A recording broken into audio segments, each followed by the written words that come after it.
Boa tarde, meus amigos da Casa do Caminho. Mais uma vez hoje, devido a não estarmos com nossas portas abertas, faremos a nossa reflexão sobre o Evangelho segundo o Espiritismo através de um vídeo, para que todos nós estejamos em casa e seguros. A nossa reflexão do Evangelho hoje vai ser sobre o capítulo 10, itens 9 e 10. Antes faremos a prece para depois começarmos a nossa reflexão. Mestre Jesus, queridos amigos espirituais, Deus misericordioso e amigo, mais uma vez estamos aqui para mais uma reflexão sobre a palavra do nosso Mestre Jesus. Que possamos, neste momento, unir as nossas mentes para refletirmos luz e paz para todos aqueles que necessitam, encarnados e desencarnados. Mestre Jesus, que o seu amor infinito esteja sobre nós, nos dando força, coragem e perseverança para podermos passar por estes momentos.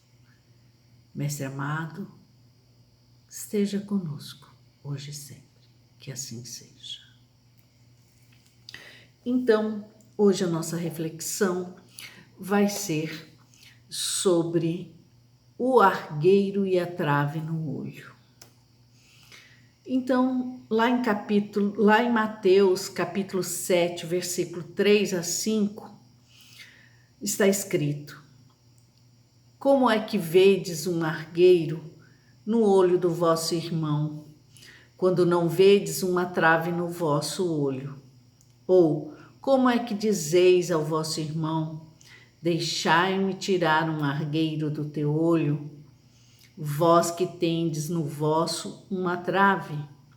Hipócritas, tirai primeiro a trave do vosso olho, e depois então, vede como podereis tirar o argueiro do olho do vosso irmão. Então vamos entender, né, o que é o argueiro, né? O argueiro é uma partícula leve separada de qualquer corpo, um grânulo, um cisco, uma coisinha insignificante.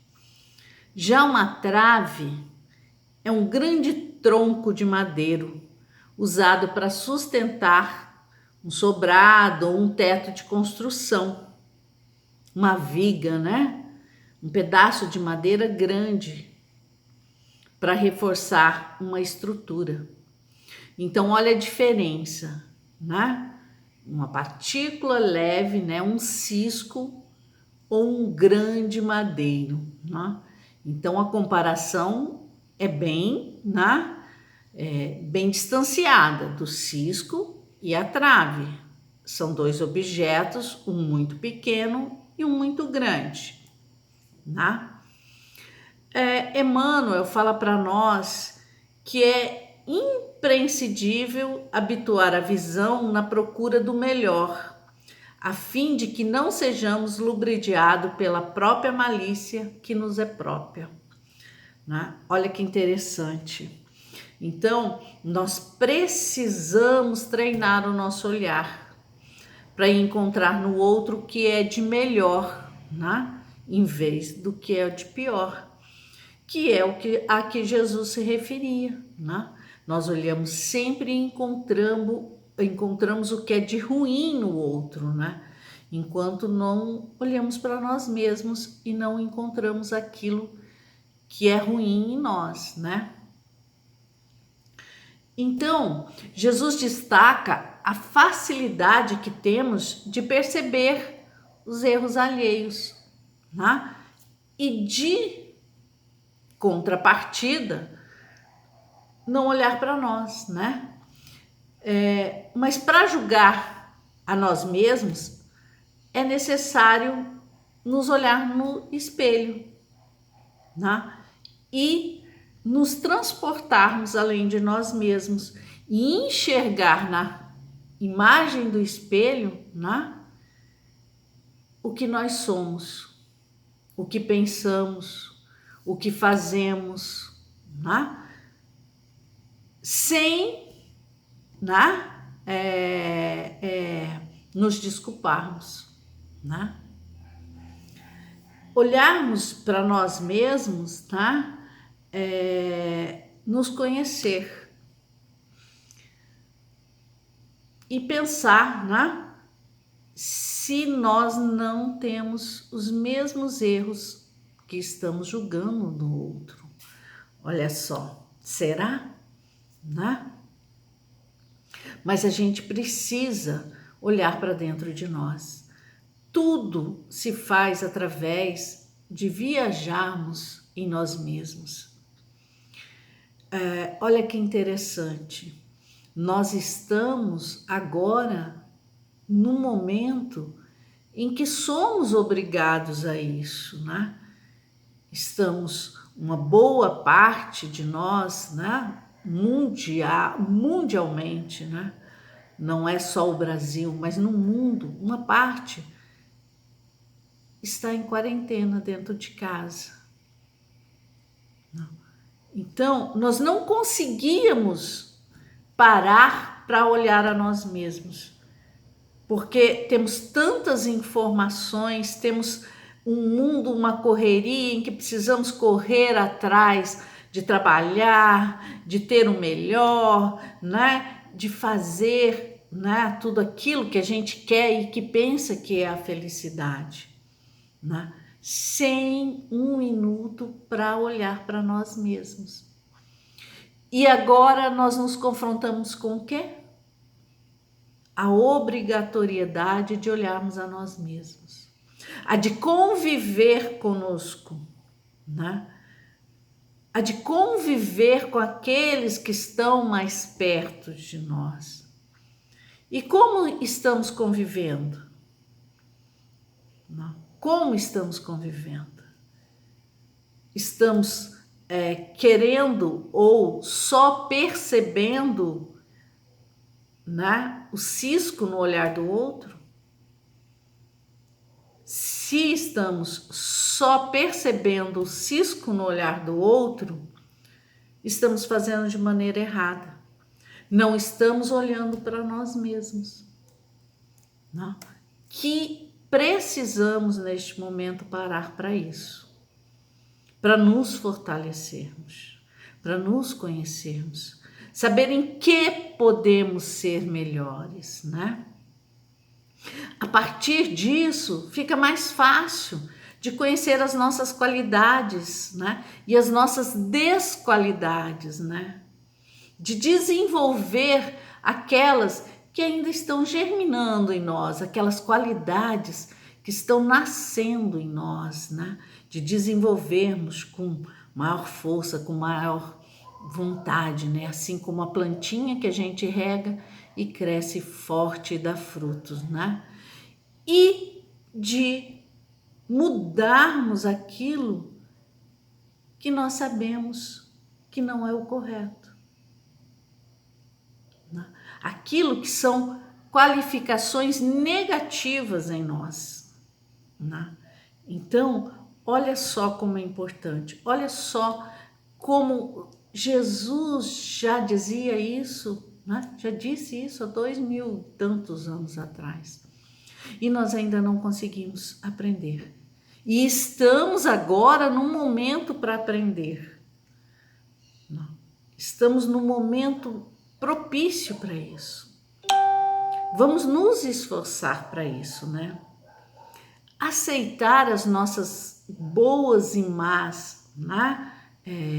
Qualidades, né? Qualidades e desqualidades, né? Eu prefiro falar, em vez de erros, né? Eu prefiro falar nas nossas desqualidades, né? E aí o que acontece? A partir disso, pode florescer um novo ser, com uma nova proposta de vida. Olha que bom, né? Porque é para isso que aqui nós estamos, para progredir. Né? Nós nascemos, né? Lá o espírito, né? Quando surge, ele traz o ponto de partida dele, né? Da nossa origem. Somos todos simples e ignorantes, mas estamos sujeitos, né, a progredir indefinidamente. Então, estamos sempre caminhando para o progresso.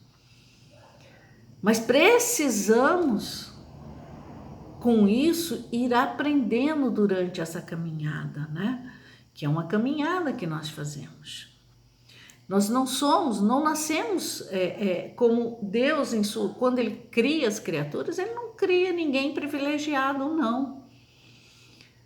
Todos temos que galgar os nossos degraus para a compreensão. Isso é que é importante, né? Aí, Kardec, lá no capítulo 10, ele fala assim: um dos caprichos da humanidade é ver cada qual o mal alheio antes do próprio.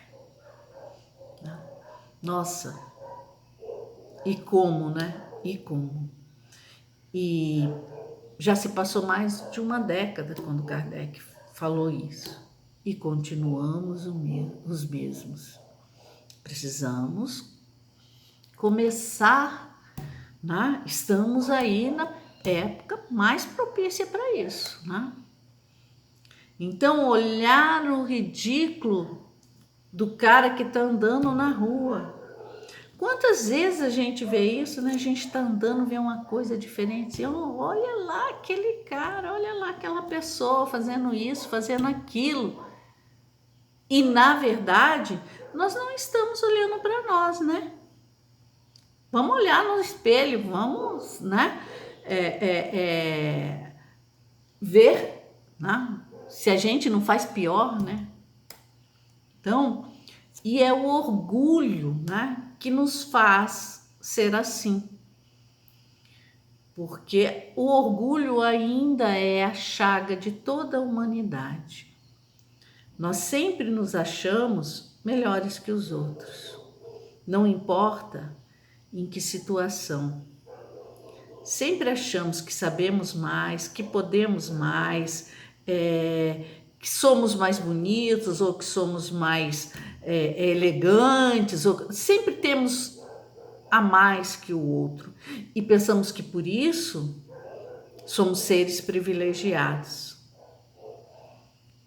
E isso não é a verdade.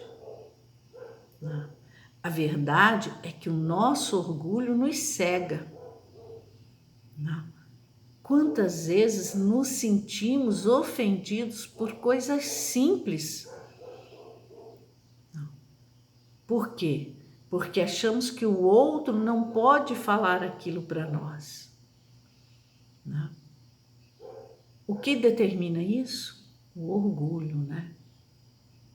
E lá também no capítulo 10, no item 10, Kardec fala: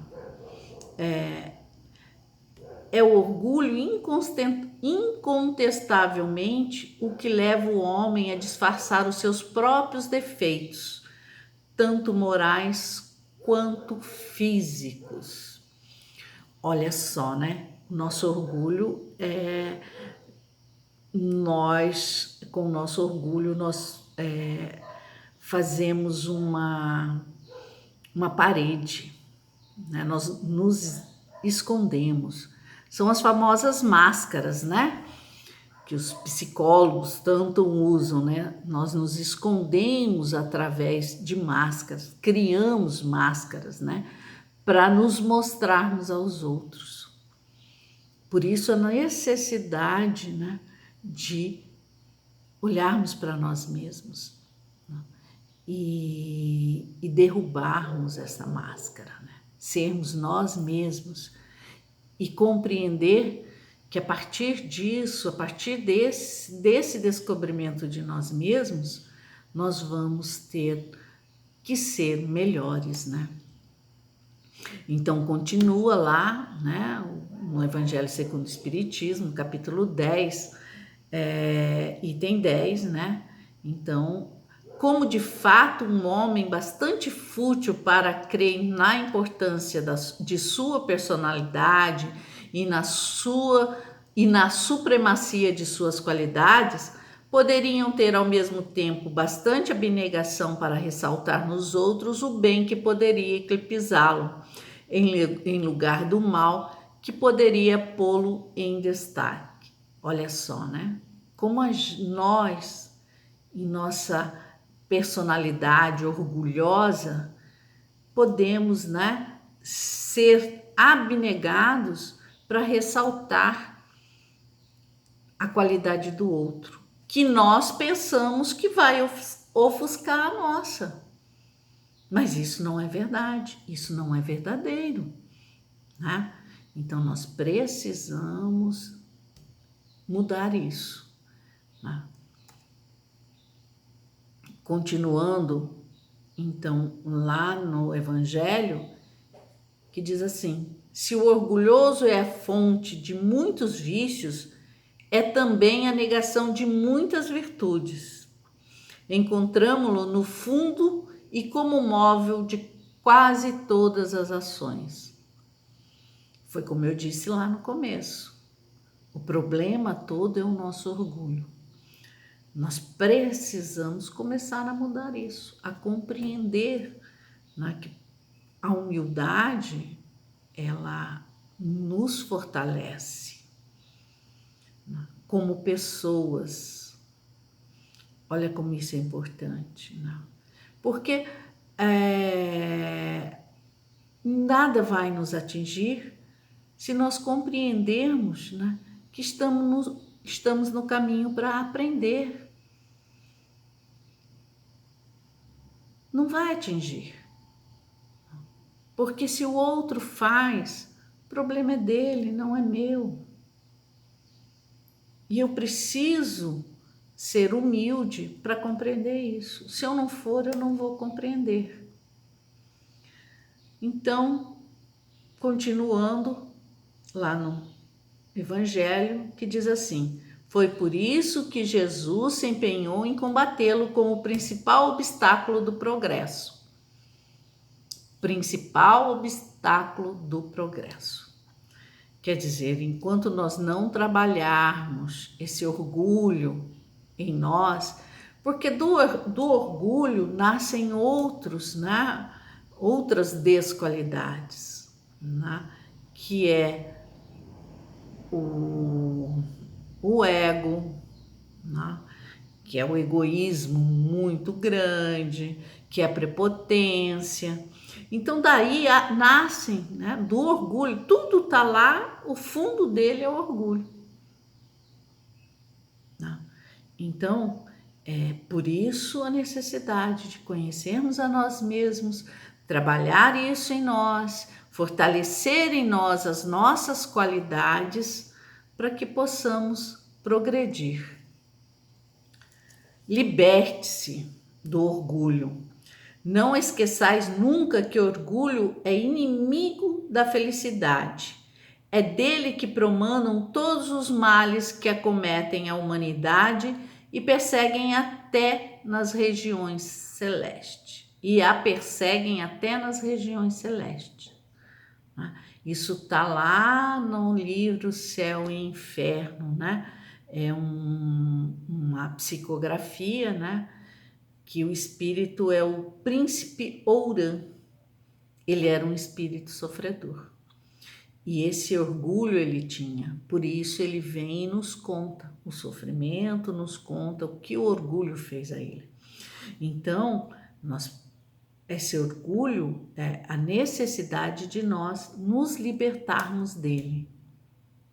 O orgulho vos induz a julgar-vos mais que sois, a não suportardes uma comparação que vos possa rebaixar, a vos considerardes, ao contrário, tão acima dos vossos irmãos, quer em espírito, quer em posição social, quer mesmo em vantagens pessoais, que o menor paralelo vos irrita e aborrece. Um espírito protetor. O Evangelho segundo o Espiritismo, né? No capítulo 9, no item 9.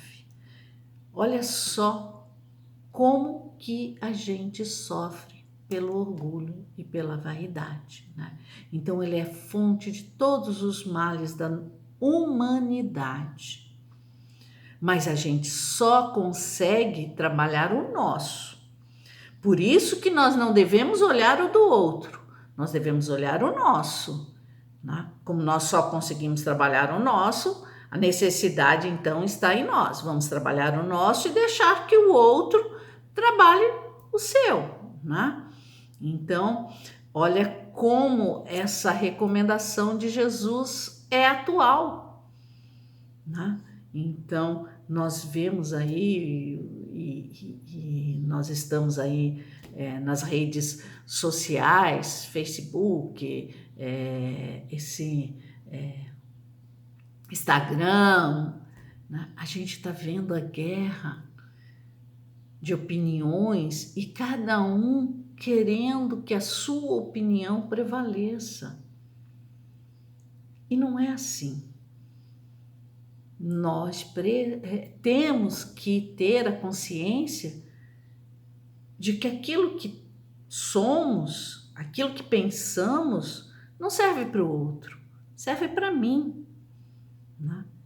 E serve para mim muito mal, porque eu preciso crescer, eu preciso aprender muito mais, né? Se está me trazendo sofrimento, então é pior ainda, entendeu? Então, nós não podemos ficar de olho no cisco do irmão. Nós temos que olhar a nossa trave. Nós temos que tirar essa trave, né? Então, olha, a nossa tendência precisa ser refeita. Nosso olhar precisa ser mudado, né? O nosso olhar ele não deve ser para fora, e sim para dentro. O trabalho todo a ser feito está em nós, né? Então, Emmanuel, lá no livro Palavras de Vida, né, ele pergunta: por que vês o argueiro no olho de teu irmão? Né? Jesus pergunta. E aí Emmanuel comenta, né? A pergunta do mestre acorda-nos para a necessidade de nossa educação, de vez que, de modo geral, descobrimos nos outros somente aquilo que somos, né? Então, eu vejo também no outro um espelho do que eu sou. Aquilo que me irrita mais no outro é o que eu sou. Olha como é complicado e bastante difícil. Mas se a gente não tiver a coragem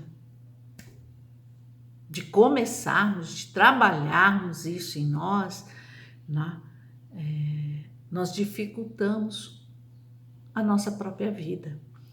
Porque o que fazemos hoje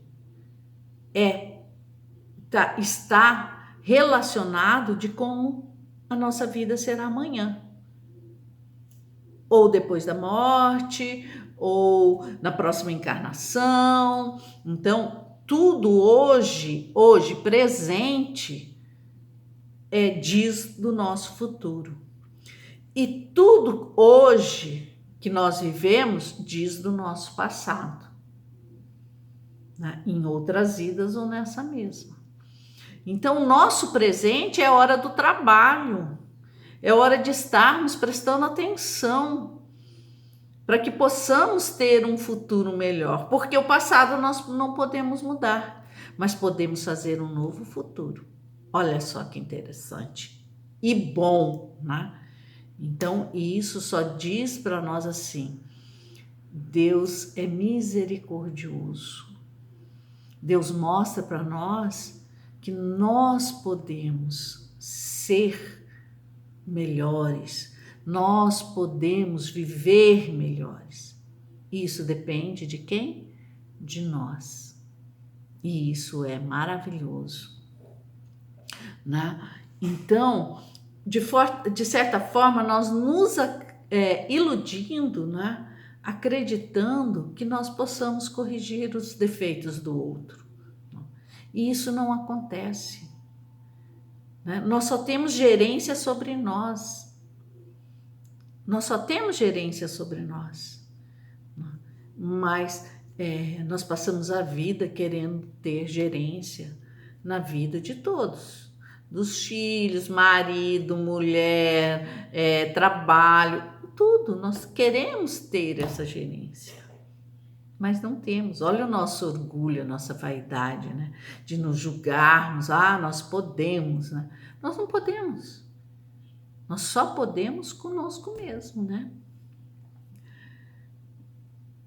Se não há pessoas melhores que nós, não nos sentimos pressionados em melhorarmos, né? Então nós devemos olhar os melhores, olhar o caminho a seguir, né? Temos tantos exemplos e Jesus é o maior deles. Então, nosso caminho é seguir Jesus, a nos esforçarmos, né, para seguir as suas palavras, para sermos melhores, né?